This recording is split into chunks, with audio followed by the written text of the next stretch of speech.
Good afternoon बच्चों। तो आज हम पढ़ने वाले हैं 11th क्लास के बहुत ही इंपॉर्टेंट चैप्टर। उस चैप्टर का नाम क्या है? वेक्टर्स। क्या पढ़ने वाले हैं? वेक्टर्स पढ़ने वाले हैं हम लोग, ठीक है।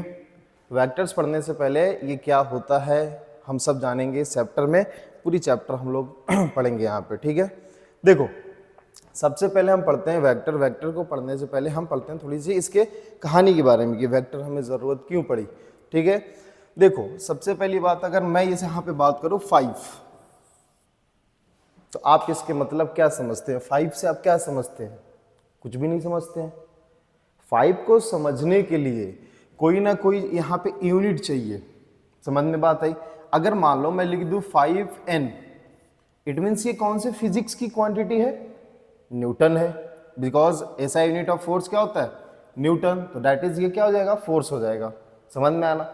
सिंपली मैंने 5 लिख दिया, इसका मतलब आप क्या समझे? कुछ भी नहीं समझे। वो कौन से फिजिकल क्वांटिटी है, कौन से फिजिक्स की क्वांटिटी है, हमें पता नहीं चला। समझ में बात आई? अगर सपोज मान लो मैं इसी तरीके से 10 kg लिखूं, तो इससे आपको क्या पता चल रहा है कि ये मास की बात हो रही है। किसकी बात हो रही है? मास की बात हो रही है। समझ में बात है ना? तो वेक्टर हमारे जिंदगी में और हमारे पूरे चैप्टर जितने भी हम 11th-12th में पढ़ते हैं वहाँ पे बहुत ही इंपॉर्टेंट रोल प्ले करता है। समझ में बात आई? तो हम वेक्टर को एक एक करके पढ़ेंगे कि वेक्टर आखिर होता क्या है, नहीं होता है। समझ में आना? कैसे डिफाइन करते हैं, क्या क्या चीज़ें होती है, इन सारे चैप्टर इस पूरे सीरीज के ऑफ लेक्चर में हम उसको ही जानेंगे। क्लियर? चलिए, पहली बात करते हैं मैग्नीट्यूड के बारे में। किसके बारे में? मैग्नीट्यूड। मैग्नीट्यूड, देखो, मैग्नीट्यूड आप हमेशा डिनोट करते हैं किन से? NU से। NU का मतलब क्या होता है? यहाँ पे N मतलब होता है न्यूमेरिकल वैल्यू। क्या होता है? Numerical value. समझ में बात आई? और ये क्या होता है? उसका यूनिट होता है, जो कि हमने अभी बात करी। अगर मान लो किसी में भी यूनिट ना लगा है तो उसका कोई मतलब नहीं बन रहा है। समझ में बात आई ना? जैसे फॉर एग्जाम्पल मैंने लिख दिया 5 का मतलब कुछ समझ में आ रहा है आपको? नहीं आ रहा है। इसका मतलब क्या है? यूनिट कंपलसरी है मैग्नीट्यूड के लिए भी। तब तो हमें पता चलेगा ना कि हाँ वो फिजिक्स की कौन सी क्वांटिटी को शो कर रहा है। अगर यही 5 लिख दे n, इट मीन्स हो गया क्या? ये कहीं ना कहीं फोर्स को शो कर रहा है। समझ में बात आई ना? तो मैग्नीट्यूड में हमेशा NU आता है। क्या आता है? NU। दैट मीन्स क्या हुआ? न्यूमेरिकल वैल्यू की कितनी दी हुई है, और दूसरे में क्या आएगा? यूनिट आएगा। क्लियर यहां तक? चलिए, इसके बाद देखते हैं कि फिजिक्स की जितनी भी फिजिकल क्वांटिटीज होती है, फिजिक्स की जितनी भी क्वांटिटीज फिजिकल क्वांटिटीज होती है, उनको दो कैटेगरी में क्या किया गया है? ग्रुप किया गया है। समझ में आना? कितने में किया गया? दो ग्रुप में किया गया है। पहले ग्रुप का नाम है क्या? स्केलर। Scalar quantity. पहले ग्रुप का क्या नाम है? Scalar quantity. समझ में आई बात? दूसरे का नाम क्या है? Vector quantity. एक और हम क्वांटिटी पढ़ते हैं जिसको हम बोलते हैं टेंसर क्वांटिटी। क्या बोलते हैं? Tensor quantity. तो देखिए, सबसे पहले हम पढ़ेंगे बाय वन सबके बारे में हम पढ़ेंगे। पहला हम क्या पढ़ेंगे? Scalar quantity. क्लियर? तो स्केलर क्वांटिटी क्या होती है? दोज फिजिकल क्वांटिटी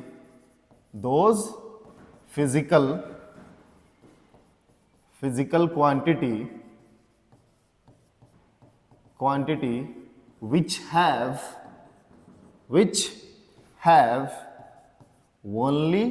only क्या? मैग्नीट्यूड।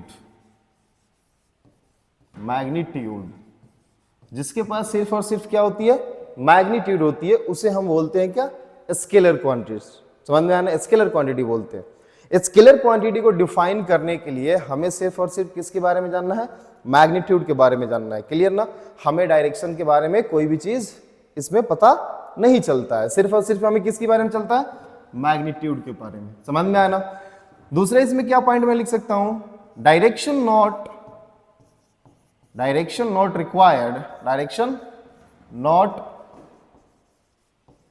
रिक्वायर्ड to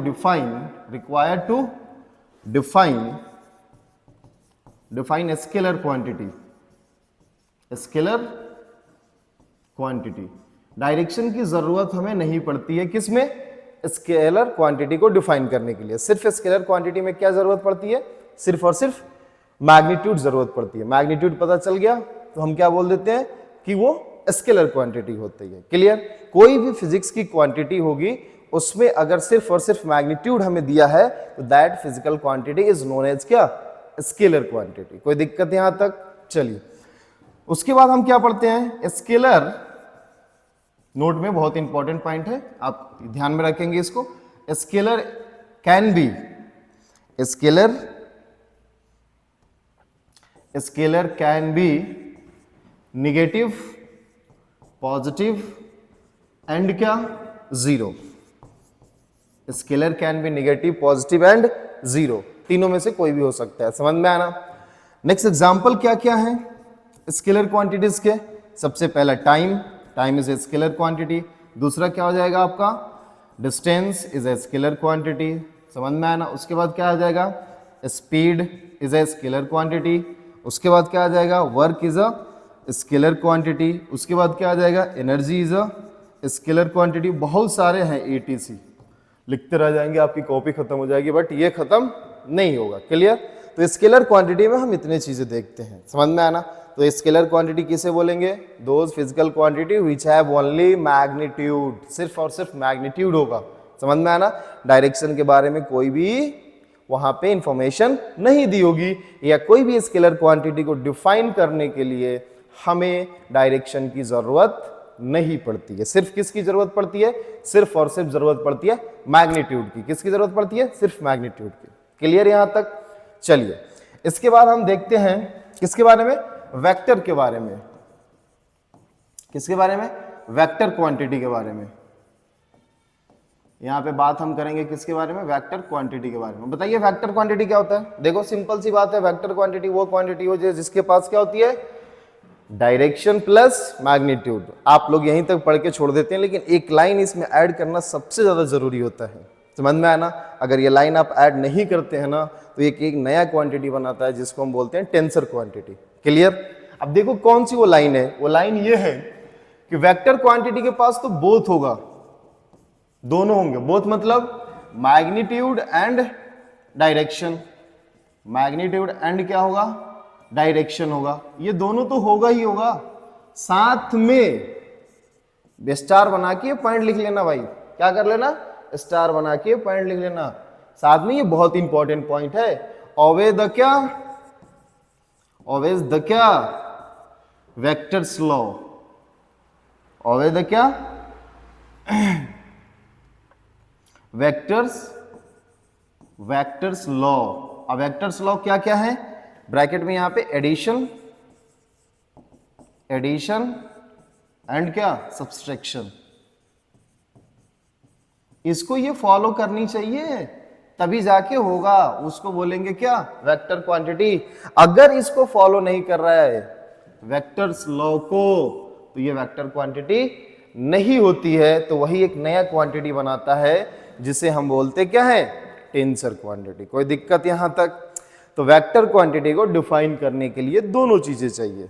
कौन कौन सी, ए मैग्नीट्यूड भी चाहिए और डायरेक्शन भी चाहिए। क्लियर? इसके साथ साथ हमें क्या होना चाहिए, यह वेक्टर्स लॉ को फॉलो करे। और यही वेक्टर्स लॉ को हम इस पूरी चैप्टर में क्या करते हैं, पढ़ते हैं। समझ में बात आई ना? चलिए उसके बाद क्या इसमें एक पॉइंट और लिखेंगे, क्या, वेक्टर्स, वेक्टर में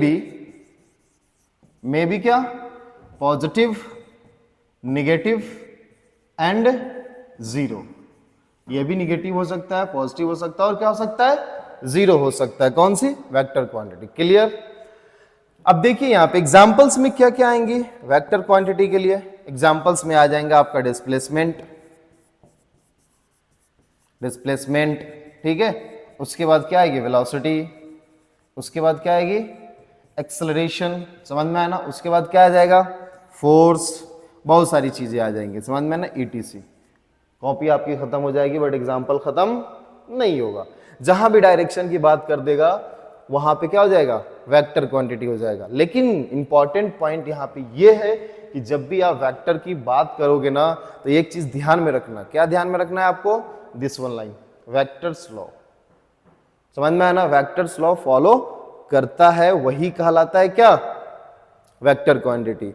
अगर कोई वेक्टर लॉ फॉलो नहीं करता है और उसके पास डायरेक्शन भी होता है और मैग्नीट्यूड भी होता है तो उसको एक अलग कैटेगरी में रखते हैं जिसको हम बोलते हैं क्या, टेंसर क्वांटिटी। क्लियर वाली बात।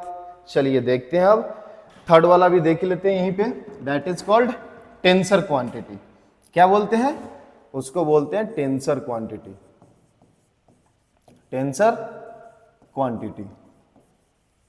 अब देखो इसके पास क्या होगा, डायरेक्शन भी होगा और मैग्नीट्यूड भी होगा, दोनों होगा। डायरेक्शन के साथ साथ क्या आएगा, मैग्नीट्यूड भी होगा। बट क्या होगा, ये वेक्टर्स लॉ को फॉलो नहीं करता, ये सिंपल अलजेब्रिक को फॉलो करता है। अलजेब्रिक लॉ हम पढ़े ना बचपन में, क्या 2 + 2 = कितना 4, ठीक है ना।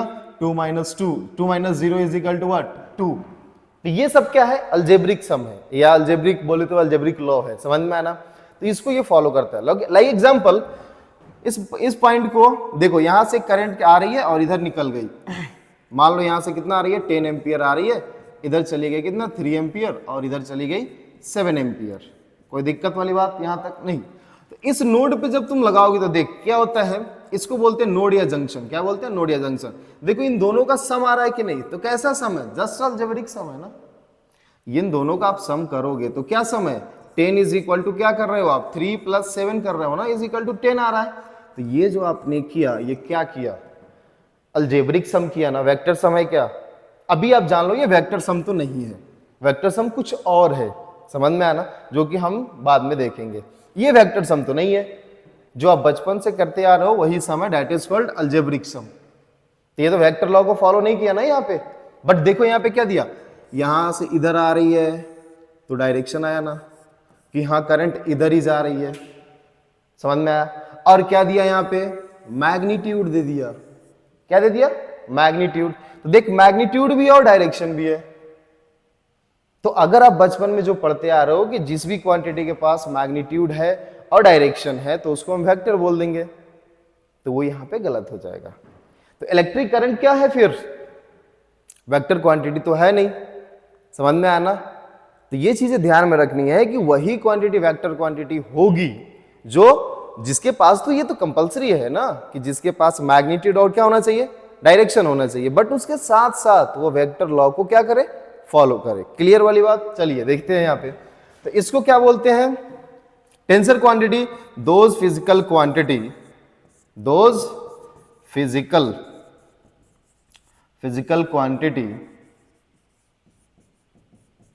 quantity have both magnitude and direction, magnitude and क्या, direction, but they do not follow क्या, vectors law, they do not follow क्या, vectors law,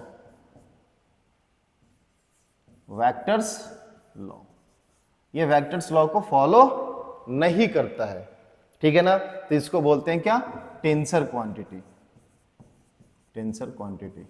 कोई दिक्कत। और इसके एग्जांपल में क्या आता है, इलेक्ट्रिक करंट। अब देखो बार बार आप इसकी सवाल आएगा एक, कि जो इलेक्ट्रिक करंट होता है ना, कहीं कहीं पे दिया कैसे रहता है, it is a scalar quantity. क्या दिया रहता है, it is a scalar quantity. But देखो जब आपके जैसे एग्जाम आप देने जा रहे हो, वहां पे अगर टेंसर नहीं है, क्या नहीं है, टेंसर क्वांटिटी अगर गिवन नहीं है ऑप्शंस में, तो आप क्या लगाओगे, स्केलर क्वांटिटी। समझ में आना। अगर ऑप्शन में टेंसर दिया है तो you have to mark tensor quantity. कोई दिक्कत यहां तक नहीं है। आई होप सबको क्लियर है यहां तक कि टेंसर क्वांटिटी क्या होती है, वेक्टर क्वांटिटी क्या होती है और स्केलर क्वांटिटी क्या होती है, समझ में आना। अब आगे हम पढ़ेंगे क्या, इसी के बारे में, vector representation, how to represent the vector, समझ में आना। तो देखो कोई भी एक फिजिकल क्वांटिटी, मान लो ए हमने लिया, क्या लिया, ए लिया, अगर मैं एरो ऐसे लगा दूं तो इट रिप्रेजेंट्स व्हाट, वेक्टर्स। तो ये क्या है, वेक्टर रिप्रेजेंटेशन है। क्या है, वेक्टर रिप्रेजेंटेशन। अब देखो कहीं पे आप ऐसे भी देखते होंगे ना, ये वाली इस तरीके से एरो इधर लगा दिया, एरो क्या लगा दिया, इधर लगा दिया, समझ में आना। एरो किधर लगा दिया, इधर लगा दिया, मतलब थोड़ी सी टेढ़ा लगा दिया, इधर ऐसे वेक्टर ऐसे करके ऐसे लगा दिया। This are the not the symbol of क्या, वेक्टर्स। ये जो है करेक्ट सिंबल है, ये क्या है, करेक्ट सिंबल है किसका, वेक्टर का। तो वेक्टर अपन रिप्रेजेंट किससे करते हैं, वेक्टर रिप्रेजेंट अपन ऐसे ही करते हैं, दिस वन। वेक्टर रिप्रेजेंटेशन हमारा ऐसे होता है कि ना कि हमारा ऐसे होता है। समझ में बात आई कि नहीं, क्लियर। तो वेक्टर रिप्रेजेंटेशन हमेशा इस तरीके से करते हैं, समझ में आई बात। अब ये हो गया सिंबॉलिक। अब अगर ग्राफिक की बात करें, ग्राफिकली अगर आप बात करोगे तो क्या होगा बताओ। अगर मान लो मुझे 10 न्यूटन क्या करना है, शो करना है, तो just this one, that is 10 Newton, ठीक है। अब देख इसको, ये वाले एंड को अपन बोलते हैं क्या, टेल। क्या बोलते हैं इसको, टेल। और इस वाले एंड को अपन बोलते हैं क्या, हेड। इस वाले पॉइंट को अपन बोलते हैं क्या, हेड, और इसको बोलते हैं टेल। और यही एरो जो होता है ना, यही शो करता है अपन का क्या, वेक्टर। और ये ग्राफ पे हम ऐसे ही शो करते हैं। This was the graphical representation of the vector, clear. अब देखिए जब हमने सीख लिया कि सिंबल वेक्टर का क्या होता है, देखो बहुत सारे बुक में ना सिंबल ऐसे भी दिया होता है, थोड़ा सा ये इसको डार्क करके देता है इस तरीके से, समझ में आया ना। दीज आर द आल्सो क्या, वेक्टर। बट हमें ये चीजें नहीं सीखनी, हमें यही सीखनी है, समझ में आया ना। आपके जितने भी ये हो रहेंगे ना, आपको बुक में कॉम्पिटिटिव नीट वगैरह में सब में आपको ऐसे ही दिया रहेगा, क्लियर बात। चलिए यहां से हम देखते हैं क्या, डायरेक्शन सेंस। क्या देखेंगे, डायरेक्शन सेंस। डायरेक्शन सेंस पता है ना, तो वेक्टर को बहुत समझने में बहुत आसानी होती है, समझ में आया ना। देखो कैसे, ऊपर में क्या होती है, नॉर्थ, नीचे में क्या होती है, साउथ, इधर क्या होती है, वेस्ट, और इधर क्या होती है, ईस्ट। कोई दिक्कत, देख इसको बोलते हैं साउथ ईस्ट, इसको क्या बोलते हैं बता, साउथ वेस्ट, समझ में आया ना। W, north west, sorry north west, इसको क्या बोलते हैं, साउथ वेस्ट, इसको क्या बोलते हैं, साउथ ईस्ट, ठीक है। अब देखिए जो भी एंगल, ये कितना बना रहा है 90 डिग्री, तो ये कितना बनाएगा 45 डिग्री, तो ये भी कितना 45, ये भी 45, ये भी 45, और ये भी 45, ये भी 45, और ये भी 45, समझ में आना। तो ये डायरेक्शन सेंस आपको पता होना चाहिए कि ऊपर क्या होता है, नॉर्थ होता है, नीचे क्या होता है, साउथ, लेफ्ट में क्या होता है, वेस्ट, और राइट में क्या होता है, ईस्ट। इसको याद रखने का एक सिंपल सा तरीका है, क्या है बताओ, इस तरीके से। इसको बोलते हैं क्या, न्यूज। क्या बोलते हैं, NEWS, न्यूज, समझ में आया। देख सबसे ऊपर क्या, नॉर्थ, सबसे नीचे साउथ, राइट में क्या है, राइट में क्या है, देख ईस्ट, और इसमें किधर है, लेफ्ट में क्या है, वेस्ट, समझ में आना। दिस आर द डायरेक्शन, आप इस तरीके से इसको याद रख सकते हैं, समझ में बात है। इस तरीके से आप north, south, east, west direction आप याद रख सकते हैं, ताकि अगर भूल गए ना, कभी कभी देखो क्या होता है ना कि हम वेस्ट को इधर रख देते हैं, ईस्ट को इधर रख देते हैं, तो ये कंफ्यूजन दूर करने के लिए आप ये यूज कर सकते हैं, क्लियर। चलिए क्वेश्चन इसमें न्यूमेरिकल करते हैं, फिर देखते हैं क्वेश्चंस क्या है। मान लो हमने बोला F1 is equal to 30 newton in the direction of, in the direction of क्या, in the direction of east, समझ में आया।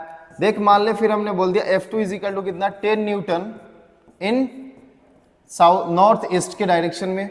देख F3 हमने बोल दिया, सब ये वेक्टर क्वांटिटी है, क्या है, F3 हमने बोल दिया क्या, F3 मान ले हमने बोल दिया 50 newton, 50 newton 30 degree with, 30 degree क्या लिख देंगे, 30 degree north of west, north of west मतलब NOW, ठीक है। देख F4 is equal to, questions में क्या दिया हुआ है कि मैं इसको लिख दूं 100 न्यूटन, कितना लिख दूं 100 न्यूटन, और लिख दूं क्या 60 डिग्री क्या वेस्ट ऑफ साउथ। अब मैंने बोला कि इन सारे चार के चार जो फोर्सेस दिए हैं, इन सबको किस पे ड्रॉ करो, ग्राफिकल रिप्रेजेंटेशन। तो देखो सिंपल सी बात क्या है, हमने यहाँ पे बनाया, ठीक है। अब देख क्या क्या बनाएंगे, पहले तो डायरेक्शन बनाएंगे, उधर क्या नॉर्थ, इधर क्या होता है साउथ, इधर क्या होता है ईस्ट, और इधर क्या होता है बोल, वेस्ट होता है। कोई दिक्कत यहां तक आई होप नहीं होना चाहिए। पहला बता कितना है, 30 newton in the direction of east, तो बता 30 newton in the direction of east, तो यही आएगा ना, दैट इज द 30 न्यूटन। क्या आएगा? 30 newton in the direction of क्या? ईस्ट। दूसरा क्वेश्चन में क्या दिया? दैट इज F1, और ये किसकी वैल्यू है? F1 की वैल्यू है, कोई दिक्कत? दूसरा यहाँ पे क्या है?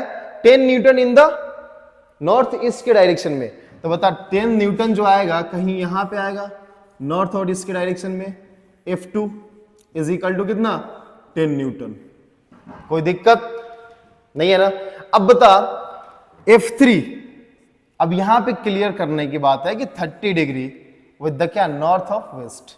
अब किधर से डायरेक्शन 30 डिग्री किधर से लेना है? नॉर्थ की तरफ से या वेस्ट की तरफ से? समझ में आई बात? देखो यहाँ पे एक सिंपल सा ट्रिक याद रखना, समझ में आना, जो बता रहा हूं वो फॉलो करना, कोई भी दिक्कत नहीं आएगी ग्राफिकल रिप्रेजेंटेशन करने में फोर्स के लिए, ठीक है? वेक्टर का ये सबसे अच्छा तरीका होता है। देखो क्या है, लास्ट में क्या दिया? वेस्ट। इस पे बैठो और पहले की तरफ चल दो। क्या हमने कहा कि जो लास्ट में दिया है ना उस पे बैठ जाओ और पहले की तरफ चल दे, तो एंगल किधर से बनेगा? वेस्ट की तरफ से। वेस्ट पे बैठ और चल दे किधर? नॉर्थ की तरफ। क्लियर? तो देख वेस्ट पे हमने बैठा और एंगल वेस्ट से बनेगा, तो दैट इज F3, ठीक है? और ये एंगल बनाएगा कितना? 30 डिग्री। समझ में आई बात ना? जिधर लास्ट में जो दिया ना उस पे बैठ, पहले की तरफ चल दे, उस पे बैठ, पहले की तरफ चल दे, लास्ट पे बैठ, पहले की तरफ चल, और एंगल जो बनेगा लास्ट से पहले की तरफ बनेगा। कोई दिक्कत नहीं? आई होप समझ में आया होगा। F4 बता 60 degree west of south. West of क्या है? साउथ। तो देख साउथ यहां पे है, वेस्ट कहां पे? यहां पे।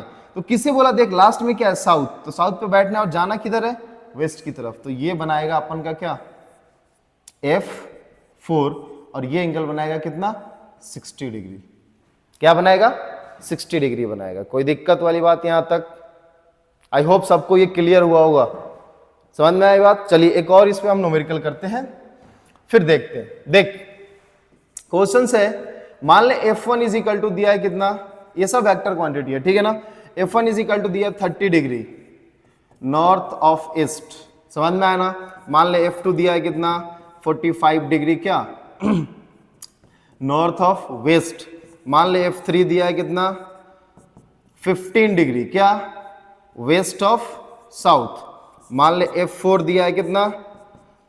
तुम्हारा 60 डिग्री, समझ में आना? साउथ ऑफ ईस्ट, ठीक है? मान ले F5 दिया है कितना? 35 डिग्री विद द क्या? East of south. मान ले F6 दिया है कितना? तुम्हारा कोई भी मान लो, 50 डिग्री मान लेते हैं। कितना डिग्री? 50 डिग्री क्या?